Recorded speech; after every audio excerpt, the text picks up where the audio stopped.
Saudações acadêmicas. Vou fazer rapidinho um texto aqui do professor Daniel Giotti, Praticabilidade do Direito Tributário, e uma questão que a praticabilidade impacta diretamente, eventualmente pode ser a própria capacidade contributiva, né? O que ele vai tentar aqui é tentar tirar esse tesão da capacidade contributiva como um único princípio que poderia fundamentar a tributação e que ele deveria ser respeitado em todas as formas. E aí, nesse item especificamente, vou tentar dividir em dois vídeos. Ele vai falar no tópico 2.3, é o tópico que ele vai tentar trazer um pouco da jurisprudência espanhola para analisar a questão da simplificação tributária, né? Justamente para tentar trazer ferramentas mais inteligíveis, né, do sistema tributário, tanto para interpretação, aplicação das leis tributárias, por meio da simplificação, e onde a praticabilidade vai poder simplificar algumas normas bastante complexas, e se isso mitigaria a questão da capacidade contributiva. Fato que a gente tem um tesão principiológico na capacidade contributiva, que muitas das vezes faz a gente esquecer dos próprios impactos disso, né? O quanto que a capacidade contributiva, eventualmente, ela não vai revelar a real riqueza disponível.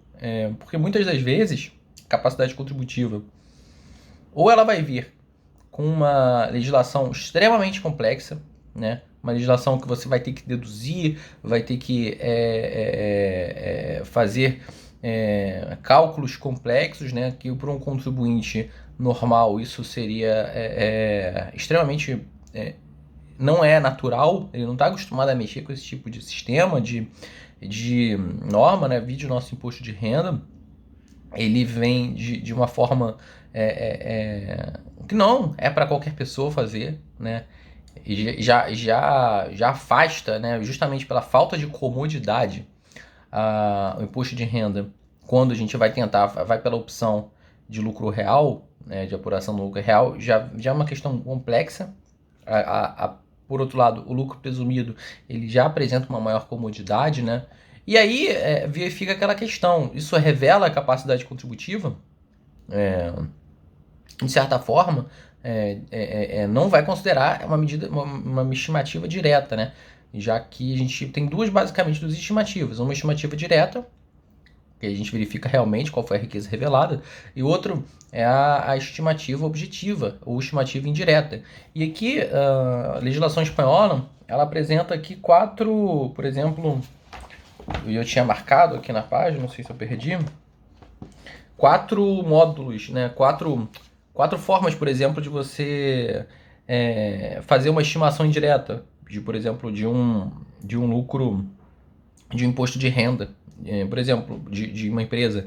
Por exemplo, você pode fazer uma estimativa por módulos, e aqui seja módulos de empregados, módulos de metro quadrado da sua fábrica, pode fazer uma estimativa por meio dos rendimentos brutos, pode fazer uma estimativa direta simplificada e pode fazer uma estimativa direta normal ordinária, né? E que possivelmente a estimativa direta normal ordinária seria a que mais se aproximaria do lucro real. Mas existem opções aqui para o contribuinte, justamente por questões de comodidade, né, ele poder escolher, de certa forma, qual seria a mais adequada. E aí, uma diferença que ele apresenta da doutrina espanhola e da doutrina alemã é que a doutrina alemã, por muito, considerou as medidas de praticabilidade, de simplificação por meio da praticabilidade, como uma ilegalidade, mas como uma ilegalidade tolerável. Por outro lado, a doutrina espanhola, ainda nas lições aqui do professor José Jorge João Ferreiro Lapazza, ele vai tentar estabelecer aqui que a medidas de simplificação, elas não seriam aqui uma ilegalidade, ainda que tolerável. Eles seriam medidas, sim, legítimas, já que a Constituição ela permite aqui determinadas medidas de estimativa indireta para que possa chegar à própria arrecadação, ao próprio fim arrecadatório, né? Então, a gente aceita que essas medidas são legítimas, e não falando que a gente simplesmente elas são ilegais, né? E mais toleráveis. São medidas que são necessárias, sobretudo, até para um direito tributário de massa, né? Para melhorar a eficiência aqui da arrecadação, porque muitas das vezes a arrecadação, se for avaliar cada caso, a cada capacidade contributiva individual, ela ficaria impossível, né? Tanto para a fazenda pública, tanto para o contribuinte, porque o contribuinte ele não vai ter meios que vão possibilitar ele mesmo fazer uma declaração que mostre exatamente qual foi a riqueza. O próprio conceito de capacidade contributiva ele tem uma vagueza, né? É difícil determinar o que seria capacidade contributiva, né? Quanto mais o cálculo na capacidade contributiva. Então, é engraçado que coloca em certo ponto a seguinte reflexão, né? A capacidade, o modelo de estimativa direto, ele não vai ser completamente exato, né? E o medida de estimativa indireta, que são medidas de praticabilidade, que, por exemplo, presunção, não vai ser totalmente inexato, né? Então, e aí? Dos dois males, né? Você não ter uma estimativa direta, mas que não seja totalmente exata, e uma medida de estimativa indireta, mas que não seja também totalmente inexata, qual preferir, né? E lógico, vai variar de repente qual medida o legislador vai querer adotar, mas vem com custo a estimativa direta, né? Um custo muito grande, tanto para a fazenda, para a administração, que fica mais difícil a arrecadação, a questão de apuração mesmo do imposto, e também para o contribuinte, já que muitas das medidas draconianas impostas pela Fazenda Pública obrigam o contribuinte a calcular o próprio tributo, a declarar o tributo, homologar o tributo, né? E a Fazenda Pública fica lá em berço esplêndido e pode chegar no quinto ano, após o exercício seguinte do fato gerador, o primeiro dia do exercício seguinte do fato gerador, ele pode ir lá e rever a sua declaração e aplicar uma multa eventualmente, justamente porque você pode ter feito uma interpretação equivocada, né? E aí olha o problema, né? Começa a se desenvolver justamente por tentar ficar nessa tesão de tentar revelar a capacidade contributiva exatamente. Isso acaba por trazer muitas distorções essas medidas que tentam revelar cada vez mais a capacidade contributiva, elas vão apresentando cada vez mais insegurança, tanto pelo fato dessa possibilidade de uma eventualidade de mal imposição de multa, tanto para o próprio contribuinte, que não sabe declarar, não sabe chegar lá e ler a legislação, porque é extremamente complexa, e aqui posso descer até na hierarquia dessa cadeia normativa. Pega o regulamento do imposto de renda, começa a verificar que aquilo ali não é para ele. Ele não pode entender aquilo. Não tem como ele entender aquilo. Não tem tutorial que explique. Não tem tutorial da Receita. Você entra no site da Receita que vai lá te ensinar de uma forma clara, simples, didática, como você declara seu imposto de renda. Tu vai declarando ali e apanhando. Vai achando que aquilo ali é certo. Eu vou declarar com esse código aqui, se é rendimento isento, é rendimento tributável. Você vai achando, vai tentando, chega ali o imposto de renda, você tem que pagar ele. Mas e aí? É aquela questão de segurança que você fica tanto na questão de você interpretar a lei ou o regulamento, quanto na medida que você não sabe se o que você pagou vai ser realmente homologado, né? Vai ser você sanou aquela dívida, né? Aquilo ali vai ficar como um fantasma na sua cabeça, né? Mas, por outro lado, medidas de estimativa direta são bem mais tranquilas, né? É mais fácil de entender e também é mais fácil de você pagar. Você vai ficar mais seguro, porque aquilo ali foi por estimativa. Então a fazenda não tem como chegar, lógico, em eventualidade, em casos específicos vai ter, mas na maior parte das vezes a fazenda não vai ter como chegar e dizer que você inseriu ali uma despesa numa rubrica equivocada, né? Não. A chance disso acontecer é muito menor. Então vai te trazer mais segurança, mais comodidade. E uma outra questão, que eu vou beber um café porque eu esqueci.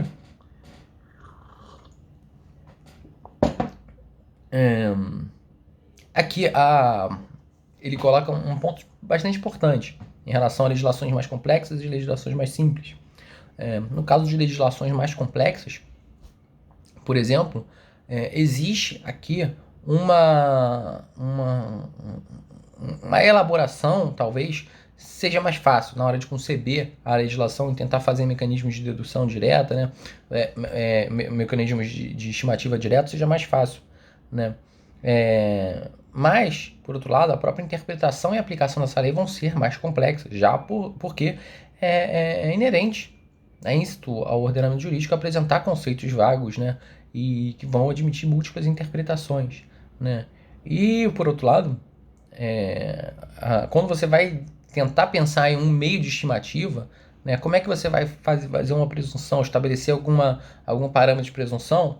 Essa concepção pré-jurídica, antes de elaborar a norma, ela é mais trabalhosa, é mais difícil, exige uma abstração maior do legislador, né? Mas na hora de compensação de aplicar a lei, e realmente é isso que importa, porque a legislação ela tem que ser voltada para o contribuinte, aquilo ali fica mais fácil, mais inteligível de pegar, ler um regulamento e aplicar, né? Um ponto importante, que não está nesse trecho, é que é ótimo que a praticabilidade exista, que exista essa medidas que contribuam, né, para a segurança jurídica, e não considerar isso como algo ilegítimo, ilegal, mas tolerável, né, mas considerar isso como um objetivo também, a inteligibilidade da norma, como uma forma de você conseguir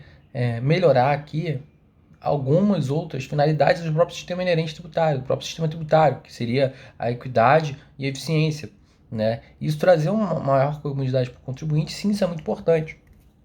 Mas o que tem que tomar cuidado, né, é de não sair fazendo presunções arbitrárias que eventualmente virem ficções de gerador, né? De fato gerador. A questão da ficção, como a gente tem, por exemplo, na substituição tributária para frente, progressiva, ela é muito delicada, porque ela não presume que o fato gerador ocorreu.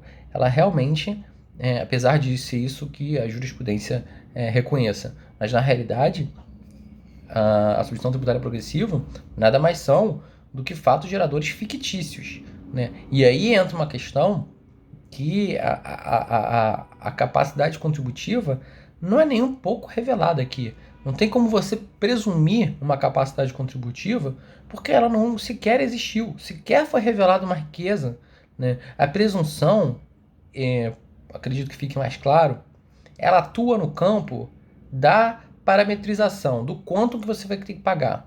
E a ficção, ela vai atuar no campo ali da existência ou não de um fato gerador. E fazer uma ficção para existir um fato gerador pode ser uma disfunção desse tesão da praticabilidade. Por outro lado, considerando aqui que eu falei inicialmente tesão da capacidade contributiva, a gente verifica aqui também que pode existir uma ânsia que a administração tributária queira sempre arrecadar a qualquer custo de uma forma mais eficiente, e comece a meter os pés pelas mãos, estabelecer medidas arbitrárias em nome de uma aparente praticabilidade. Mas é lógico que isso tem que ser levado à ponderação, né?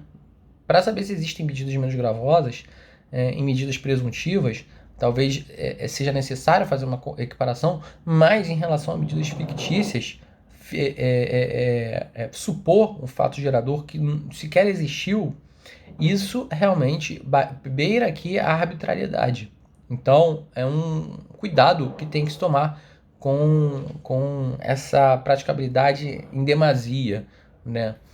No geral, esse trecho aqui da obra do Daniel Xará vai trazer essa visão de que a capacidade contributiva ela não é o único princípio que tem que ser levada como princípio supremo do nosso ordenamento, né? O próprio Simples Nacional ele está previsto na nossa Constituição, né? E prevê aqui uma forma de arrecadação com uma alíquota única, por exemplo, que até o posto de renda está dentro dessa taxa, desse valor que tem que se pagar no Simples.